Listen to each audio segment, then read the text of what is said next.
Welcome and thank you for tuning in. You're listening to the Beyond 50 radio program. I'm Daniel Davis. On the program today, we're going to be taking an interesting journey into the back area of what is known as the Kalahari in Africa. The Bushman Way of Tracking God is the title of the book, and our guest today is Bradford Keating. He's going to share the insights of what is known to be probably the oldest living religion. And I'd like to welcome to the Beyond 50 radio program today our guest, Bradford Keating. Bradford, thank you for joining us here on the program today. It's a pleasure. Great to be with you. How did the Kalahari Bushmen get you to track us, and were you able to find us? Well, that's the big question.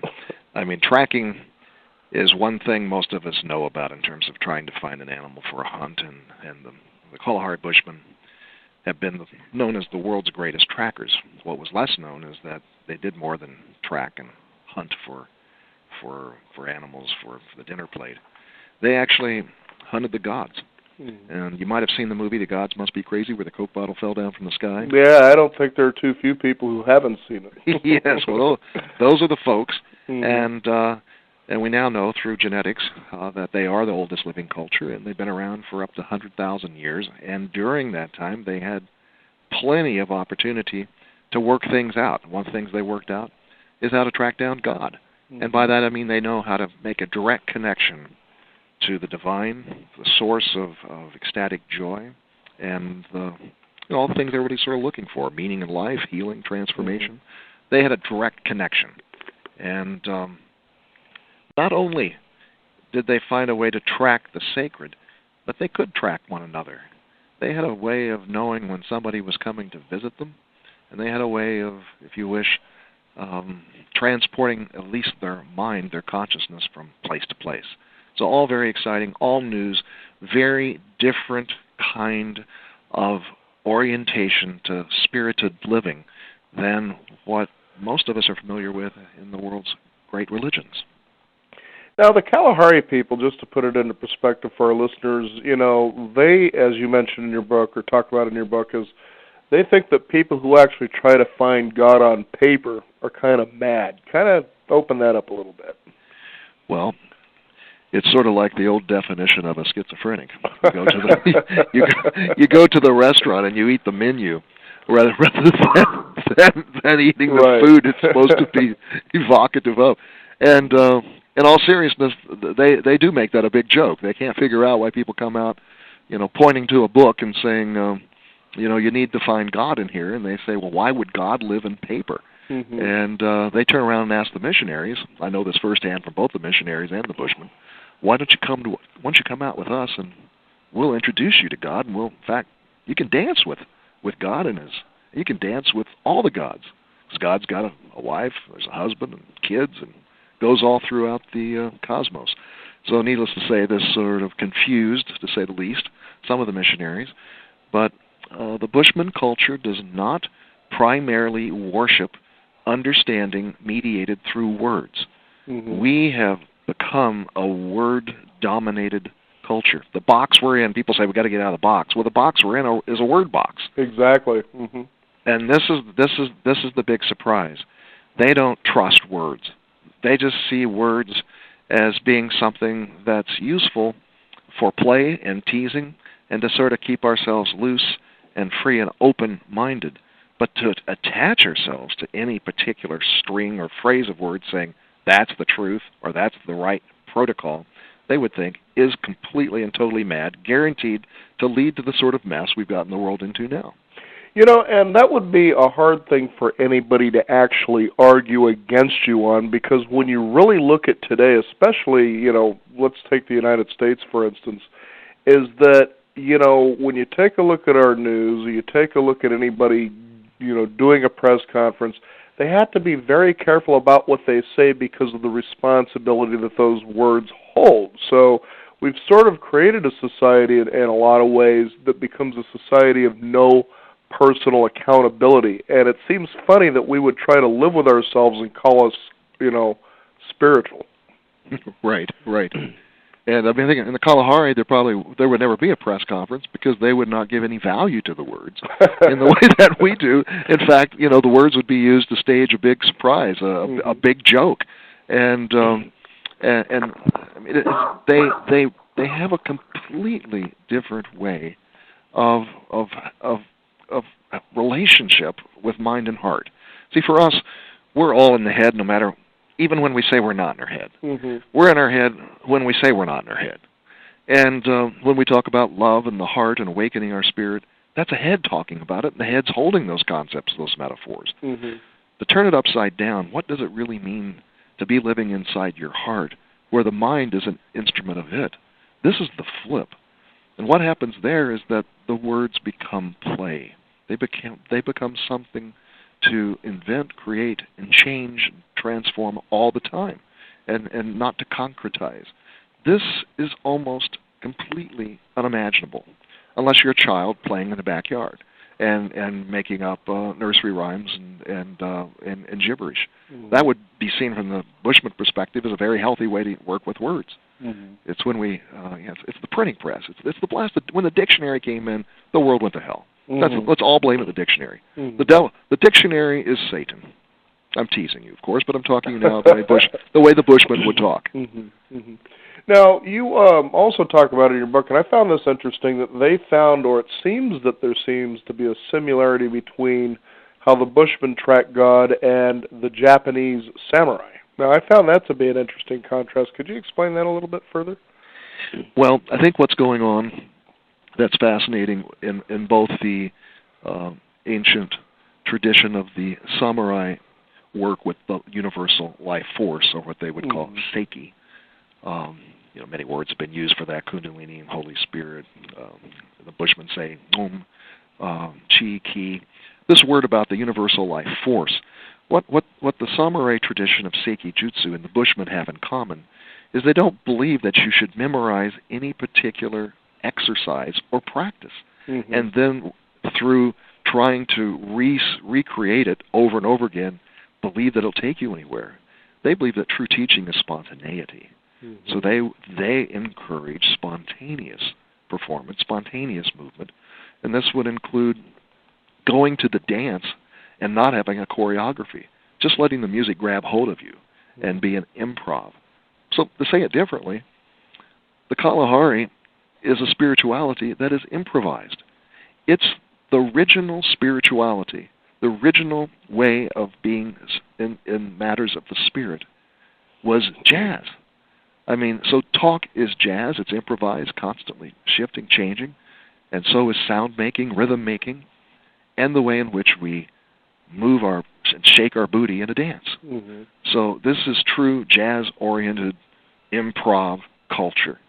And they say it all gets messed up in particular funky ways when we try to freeze frame it, still it, and then we all become Xerox machines, just saying the same pattern over and over again.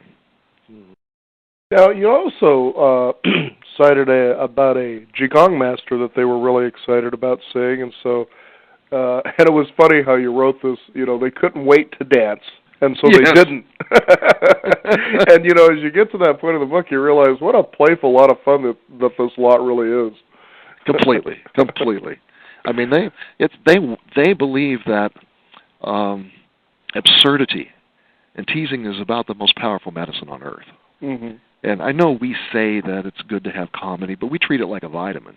They're saying it's the main thing. Mm-hmm. We look at it. It's good to have sprinkle a little comedy and humor in your life. They're saying the whole show should be comedic, mm-hmm. and getting serious is just a setup for you to get tripped. Mm-hmm. You kind of think about all this too, and you wonder as they look at the world to say, why is the world taking itself so seriously? And you talk about the love of God and the feeling of God, which God seems happiest when we're at play. So why are we playing so rough? Becomes some of the permanent questions there. Right. I mean, there have been theologians, including a Jesuit theologian several decades ago, who advocated that the highest form of religion is play, mm-hmm. and so that a theology of play, has circulated in various traditions. But the Bushmen held on to that from the very beginning, because play involves constant change, movement. It involves, this frame being the outside, now it's the inside. We're constantly context shifting, mm-hmm. shape shifting. We're moving our points of reference. We're keeping free in an inventive, improvised way. That breeds mental health, and when we get our whole body moving that way, it breeds physical health. So change is vital in the maintenance of well-being, and they serve it by serving a God in a way of being in the world that is always changing. Mm-hmm. That includes the name of God. Mm-hmm. I mean, once upon a time, anthropologists went and they said, "What's the name of the big God?" They gave a name. A couple months later, another anthropologist asked the same question, and they said the name of God is Frog. Mm-hmm. They said, "What?" Well, they said, "Well, it hadn't rained for months, and it rained, and we heard the frog, so call it Frog." So it's improvising, it's moving, it's situational, it's in relationship to the here and now, what's happening. Mm-hmm. And once you start to fix these things, that breeds seriousness, because when you say this is what it is, somebody's got to be appointed to police it. Right. And all of a sudden, we got a serious thing now. There's no play of that when it's policed. You don't have policed play. And then before you know it, you've got professional organizations and institutions and licensing boards, and then you end up with press conferences where you say nothing, because if you said anything, somebody'd be upset. Right, exactly. And I kind of wonder, and this is just a stretch question here, what do you think, if in fact maybe you've heard, the Kalahari think of the Pope? Somehow I know I was going to hear laughter on that. But. Yeah, absolutely. Well, I'll tell you what they would probably think about the Pope and the Dalai Lama, and they would probably say the two of them ought to exchange costumes for 1 week, because in so doing it would lighten everyone up and make it more possible for the holy light to be shed upon everyone. Right. Getting too stuck in those particular roles and getting so serious and breeding seriousness ain't a good thing from the Kalahari perspective. Mm-hmm. So being more playful and being able to tease oneself and the other. They refer to that practice as insulting the meat. Now that comes from the idea that, of course, one of the most valuable things in the Kalahari is a successful hunter. So when someone comes home having scored big in the field, comes home with the big eland, or comes home with a giraffe kebab. There you go. And or the elephant rib that they passed around, as you just described. That's right. Looked like the Flintstones when they passed around an elephant rib. when somebody comes home, of course they're proud. Look at me. Look what a great job I did hunting. And the first thing the community is going to do is insult the meat. They're going to insult and tease the hunter mercilessly. They're going to tease them to death. They're going to say, obviously you went out there and sang a courting song and tried to convince the animal you wanted to have sex with it. And it'll just be this just endless teasing. And it just brings everyone down to the same level. Mm-hmm. What we're doing in our hierarchies are maintaining the hierarchies. Right. So that the popes and the Dalai Lamas are all the performance of their students and their underlings are entirely about maintaining the difference between them and everybody below them. Bushman would actually say that is sick. That's pathological. The healthiest thing that could be done is to bring them down to scale, to bring them down to size. So sure, they would say exchange costumes. Wear a beanie with a little helicopter on it, flies around, right? And go all the way. And you know what? I can't imagine a more dramatic, sacred thing, a more effective holy intervention from the Vatican and from wherever the Dalai Lama is right now than doing something absolutely absurd with their dress, their manner, and the way in which they could relieve us from the seriousness of the hierarchies that are embalming them in a box they can't get out of. I feel sorry for the Dalai Lama. I feel sorry for the Pope. They need to go to the Kalahari and be teased endlessly. Mm-hmm. Now, it's interesting. I'll share an experience that I had. It was in Portland, Oregon. We had, it was Ravi Shankar, who apparently is this worldwide Indian guru. Right. I had actually never heard of him until we went to this event. This event was held at the Marriott Hotel downtown in this big, huge ballroom. Several hundred people were at this. There was, a cost to get into this thing, and here this guy is sitting up on stage, and he's got the neat silk saris and just all this stuff. I thought, what a way to make a living. All you got to do is sit on a couch all day and then, tell people how to meditate.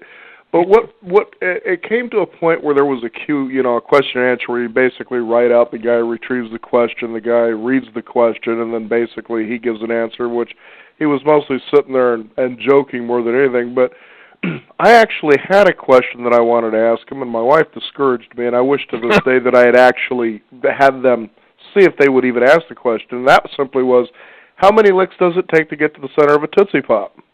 Okay, no, don't do that. And I said, no, the problem here is this is too serious. Spirituality, in my opinion, should have been about play. Now, Absolutely. what was so funny about the whole experience were the types of questions coming at this guy, and it seems that the more spiritual a person thinks they are, the more consistently you'll hear a question start off with, how does one get to this? How does one do that? You know, and I thought, well, wait a minute. If we're all supposed to be here mixed up together, how come you're only concerned about yourself? You know?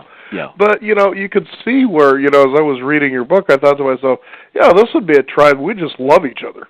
You know? Because, I've just, my whole life, I've just saying, you know, whether it's being in school or whether it's being at work, whatever the case is, why are you people taking yourselves so dadgum seriously about all this stuff? What is it? Lighten up. And that got me into a lot of trouble over the years too. So. Well, I think you just touched upon the sacred question. Mm-hmm. I mean, how many licks? And it's not, you know, it includes the licks of teasing people. Mm-hmm. And there's no doubt that. So the Tootsie Pop had a profound question. See, that's what I was getting at. That's right. That's right.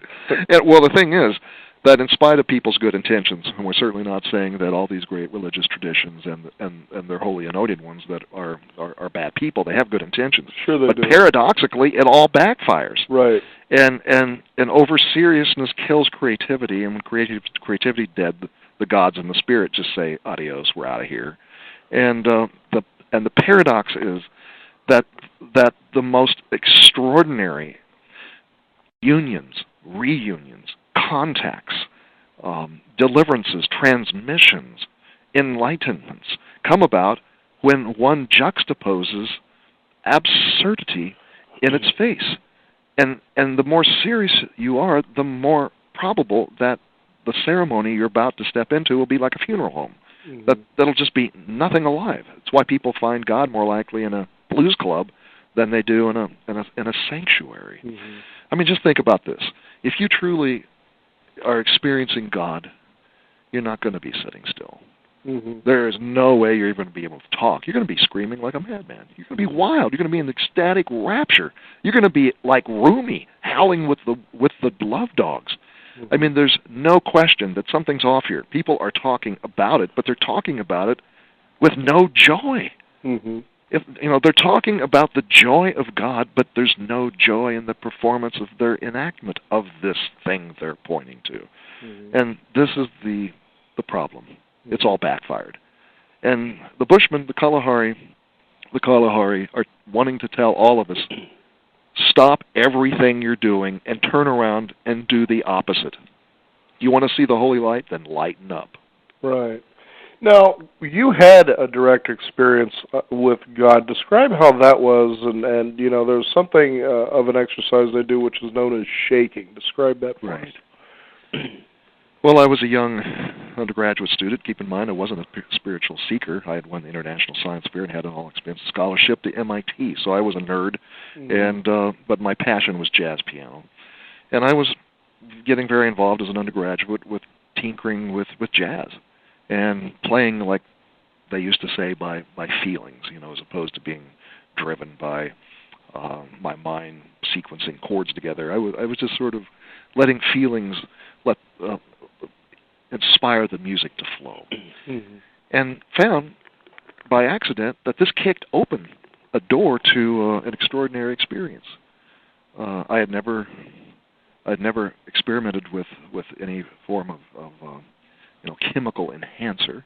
I was just a nerdy guy who liked to play jazz, and mm-hmm. this somehow kicked open an experience that others hearing about it would say, "Oh, you had a spontaneous Kundalini awakening," or others might say you had an Old Testament experiment. Yeah, we got to explain those things away, don't we? yeah, we do. All I know is that I just felt so happy that my body shook with joy, mm-hmm. and I felt this kind of molten lava from the base of my spine flow up and out of my head, and saw this divine light, not for 3 minutes or 5 minutes, but for an entire evening, 8 hours, and found over several weeks, if I even looked up, this thing began to go again. Nothing frightening. I mean, it was just absolute rapture and joy. Mm-hmm. Later, I found out people had spiritual accidents, and I thought, what? How could that happen? Went to the Kalahari 20 years later and found out, you know what? They don't have any spiritual accidents. There's no kundalini backfiring. And the reason is, and you put your finger on it already, it's not about one. If you feel joy, you share it. If you feel yourself shaking, trembling, and you got that life force circulating into you, you go in the Kalahari to everybody around you and share it.